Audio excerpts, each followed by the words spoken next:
Speaking of sports, you got Troy Aikman being called a queer.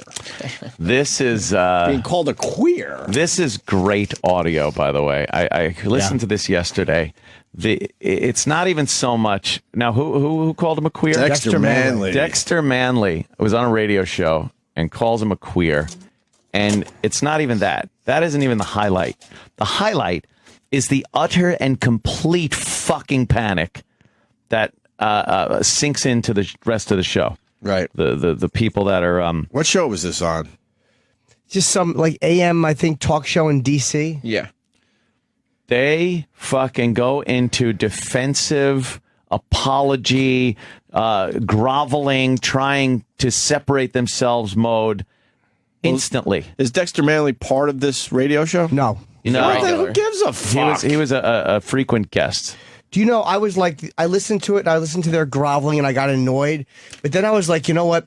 These guys are in a bad spot because you're afraid your gig can get taken if you don't immediately... Oh, I don't blame the host. That's just it. So I wasn't annoyed at them for I don't blame the host, but it's... Like if they would have laughed or something, or, Right. It's like, uh-oh. Who said that? Who said it? Who laughed? Who was in the room? We know. We've been through that. Let's hope that they'll recover on Sunday when they play against the Chargers. Maybe it was an AFC team or something. I'm hoping that they can redeem themselves come Sunday. Wasn't a big jinx that Troy Aikman was doing the game, the former Cowboy. I think Troy was a queer. Uh-oh. Phil. I think Troy Aikman's a queer. First of all, what is Dexter Manley even thinking? That he played against them, he probably knows. Yeah. He thought he was going to get the room laughing on that one. Does he not understand? Does he not understand the fucking climate we live in these days? Yeah, but it's that whole... I mean, but he should know, because if someone dropped an N-bomb in front of him, he'd probably lose his fucking mind, a white guy. Ex-ball player, dude. He's not paying attention to that stuff as much. Do you know what I mean? I don't think he means queer in the dick-sucking way. Anyway. No, probably not. It's probably a joke. I mean, I think he did. But he's probably just joking. Like, okay. He's a cocksucker. That was probably a real rumor, because there's always been rumors that Aikman was gay, and he probably believes it, but was saying it in a ball-breaking way. Is the Aikman married? I don't know. But I've heard for years that people thought he was gay. Wasn't a big jinx that Troy Aikman was doing the game, the former Cowboy. I think Troy was a queer. Uh-oh. But he gets his name wrong, Troikman. I think Troikman's a queer. Troikman. I think Troikman's a queer. That could be the best part, his name. Troikman. Oh, boy. I think Troy was a queer. Uh-oh. Phil. We don't want to go there. Okay, I'm sorry about that. Now, do you want to apologize to him? No. You don't? I'll just say I take that back. Okay.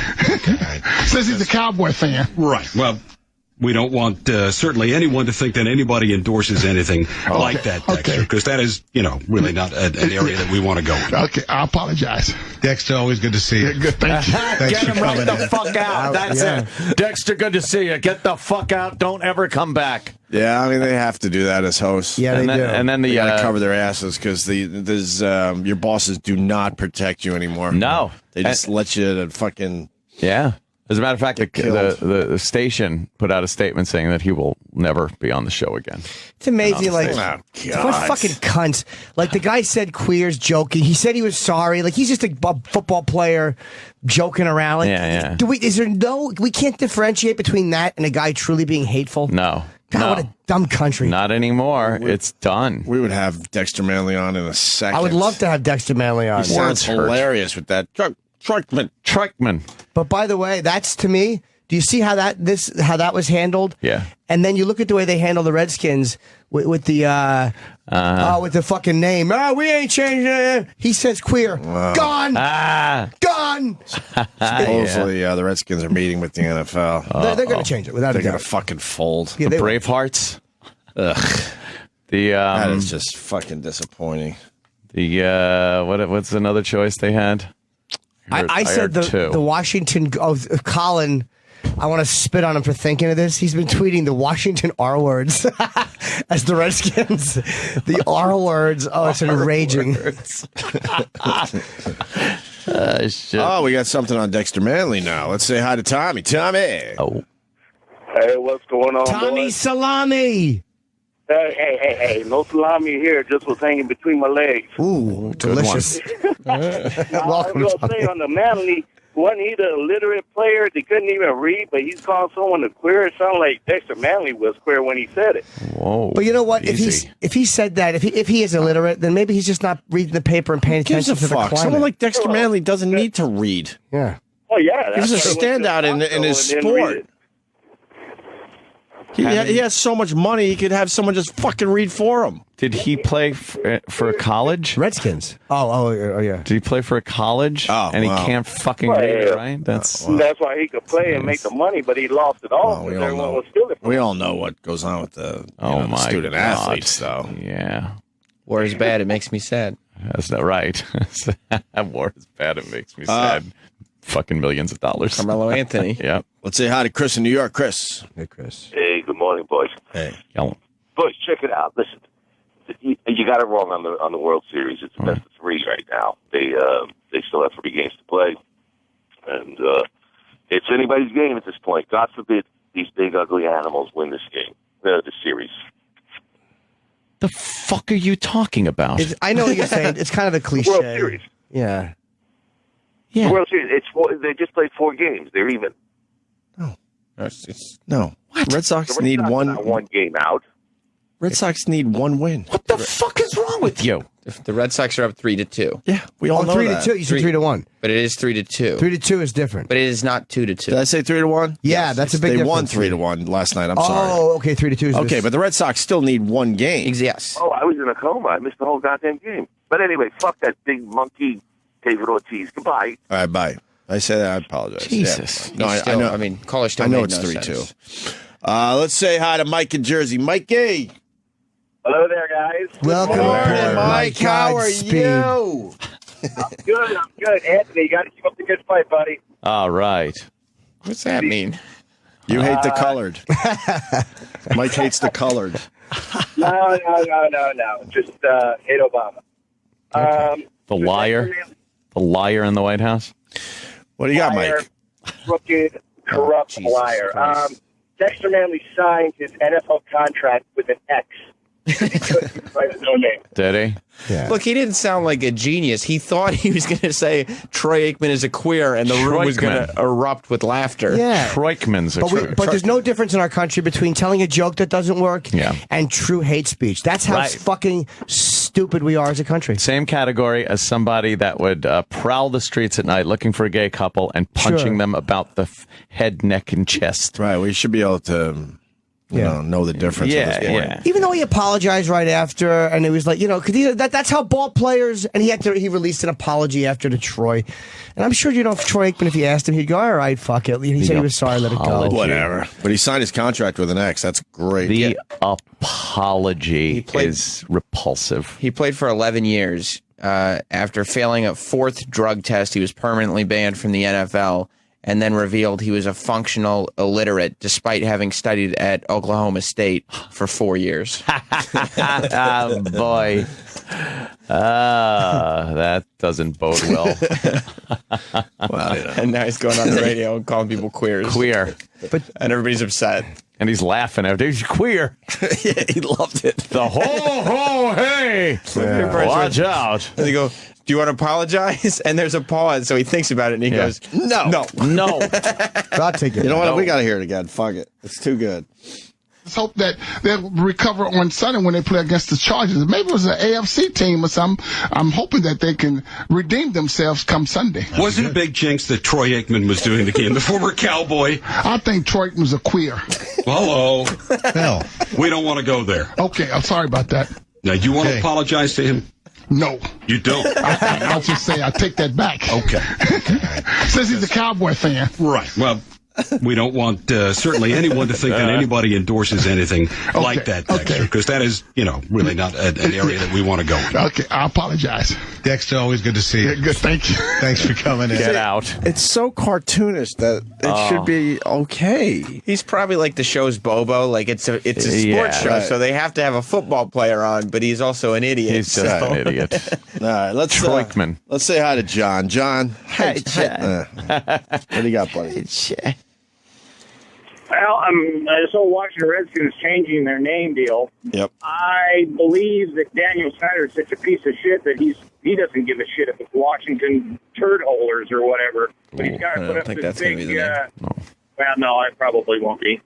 But he's got to put up a big shit stink about everything. And then when he found, I guess I'll change it. But think of all that merchandise that he gets to resell to all the people that like the Washington Redskins. You're right, but with a name, this is a big one for the fans because you're right about merch. But dude, this is a name that's been there for so many years. This is one that even though you'll make merch money, he doesn't want to lose the Redskins. It's one of those fucking.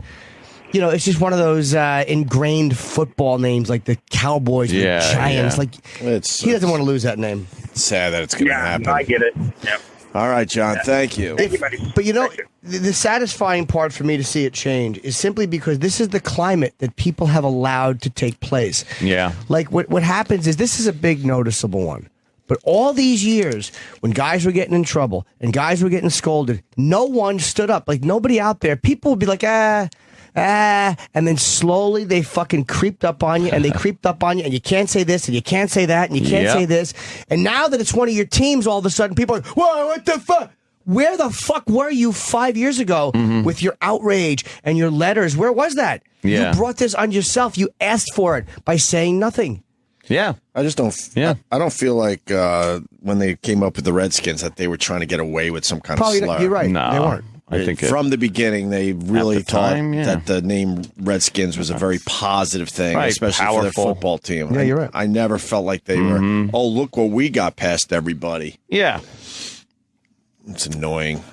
It's annoying to live in this world like this with this bullshit. But the way they reacted to queer, look at how they reacted to queer. Boy, like, did they freak out. It's too arbitrary. It's like you're either going to let people tell jokes and be or you're not. It's fucking just arbitrary, and the outrage is here one day. It's like whack-a-mole. Good. Okay, no, you can pop your head up here and say that. That's fine. The next day, dead. There's no way to gauge it. We lost that one a while ago.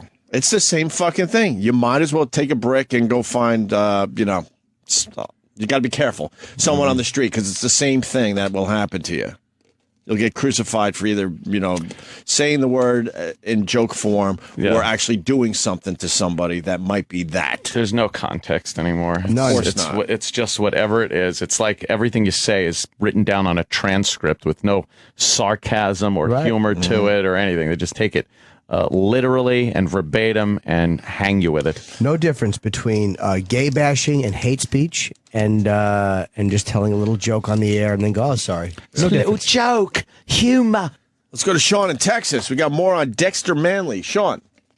Morning, fellas. Hi, Sean. When poor Mr. Manley, he's played 11 years in the NFL, and I'm certainly not busting his balls, but I walked into a furniture store here in North Houston a couple years ago, and he was trying to sell me a couch and love seat. He was in there, busting his shop, selling furniture, so he had nothing after 11 years. Yikes. All his money was gone. He wasn't, and come to find out, he wasn't smart enough to manage it and didn't have the tools to manage it. And poor guy selling furniture and recliners. Oh. And then he had a nice little radio gig. Now that's Now, he can't even be on the radio anymore. It sounded entertaining as all hell with that. Everyone's petrified of having him on. He might say Troikman's a queer. Troikman. All right, Sean. Thank you. Thanks, man. Let's get Dexter Manley on the phone. Crazy. Let's say hi to this guy. Who's this guy? Yellow. I don't know your name, brother. It's not on the phone screen. I'm talking to you. Hello, brother. Do you hear my voice? Yeah, you. What's up? Oh, boy. Hello. Just say, everyone say hi right now. Oh. Sorry, I had you on speakerphone. Okay, buddy. Of course. You have Dexter Manley's phone numbers.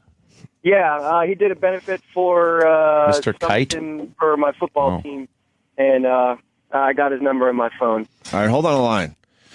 Maybe we'll get Dexter Manley on. Take that guy's number, call it, and see if it's Dexter Manley. If he's selling furniture, we should see if we can get him a job. Yeah, see if he wants to come on our show. Hire him here. Sell some furniture. All right. What do we got today? Oh, Mike Baker's coming in. I saw his show. Yes, on JFK. He's part of America Declassified, which is on the Travel Channel. And we're looking at 50 years since the JFK assassination. 50 years. So he went down there to Dallas, Texas. Ah. And conducted a couple experiments. I like a good JFK experiment. He truly believes that it's a conspiracy. He does. Yep.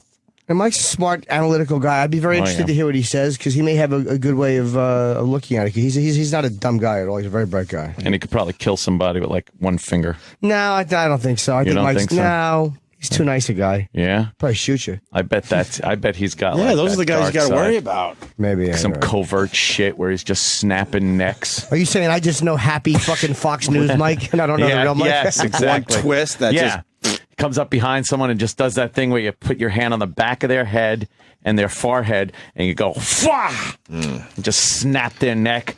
He drops them slow, puts them on the ground, not even looking at him. He's back to looking forward. Then back ahead, right, for the next guy.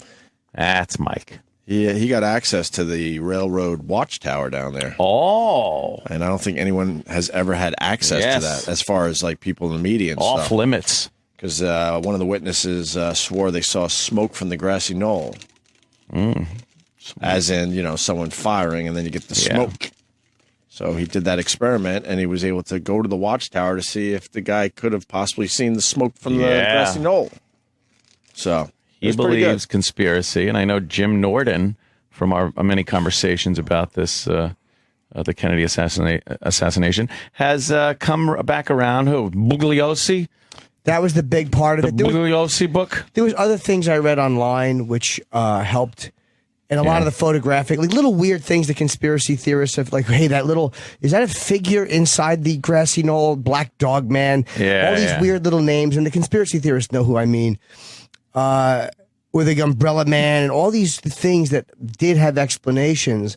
Or when you hear somebody go, those tramps, the 3 tramps they arrested, they never identified them. They absolutely have identified them. A lot of people get their history from the movie JFK, which had a lot of that's what bugs me. When I hear people quoting things that I know for a fact are nonsense, Oswald was a terrible shot. They told him to stand down. He wasn't a terrible shot. He was a sharpshooter. Like these fucking. That's when I know that they're just believing a quick thing that they heard. Yeah.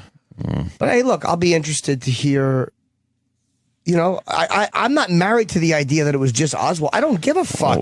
If it was a conspiracy, I'd be more than happy to come around back again and go, you know what, it was a conspiracy. Yeah. I'm sorry, the conspiracy theorists have proven themselves too irrational to me. Jim is wishy-washy. How many yes, when it comes to that, I wasn't there, so I'm willing to listen to both sides. How many witnesses died in an untimely manner? Not many, and that was something. Because that's one of those things people bring up, and they go, the odds of that, the odds of it is so ridiculous and off the charts that's what makes people go, oh wait, I got to raise my eyebrows. Yes. Yeah, maybe some of them, but not what they said. And again, Bugliosi addressed that in his book, and it was just more paranoid fucking nonsense. What did he say about that? That it wasn't true. Like I forget. It's been a couple years since I read the book. I should probably go over it again since I talk about this shit all the time. It's a fucking 1,200-page book that he hand wrote. Oh, that's rough. He doesn't type. Wow. That's a lot of work. And they type. It's brilliantly cross-referenced, and he goes over every conspiracy theory. Wow. 1,200 pages, though? Yeah, it's a long one. But, I mean, there's so many Can't do that shit in 200 pages? Thank you for your service. All right. We're going to take a break. We also have Aziz here. Yeah, Aziz is coming in today. He has a special coming out on Netflix. Tariq? Tariq Aziz. Oh, is the information minister of Iraq. Not to be confused with Baghdad Bob. Good old Baghdad Bob. Still one of my favorite people in a war ever. Yep. Everything is okay. His bombs are going off behind the guy. The Americans did come to the airport, but we pushed them back, and we are in control of the airport. Behind him, you're just seeing C-130s fucking conga lining into Baghdad. People screaming, running across the screen. That guy was a hoot. He was awesome. I think I still have a coffee mug with his picture on it. Really? Yeah, I had to have a little memorabilia from Baghdad Bob. Also, Jimmy Kimmel, in a little trouble. What did he do? We're going to tell the people next. Oh, little teaser-rooney. And then we'll get an update on our favorite person, Jay-Z. Oh, Jay-Z. Is he still in the hell nah stage? Jay-Z, Barney's. Now, you're partnered with them. You're making a lot of money. Are you thinking about withdrawing your relationship from them due to racial allegations that Hannah! Is there anyone there? Go. After these messages, you'll be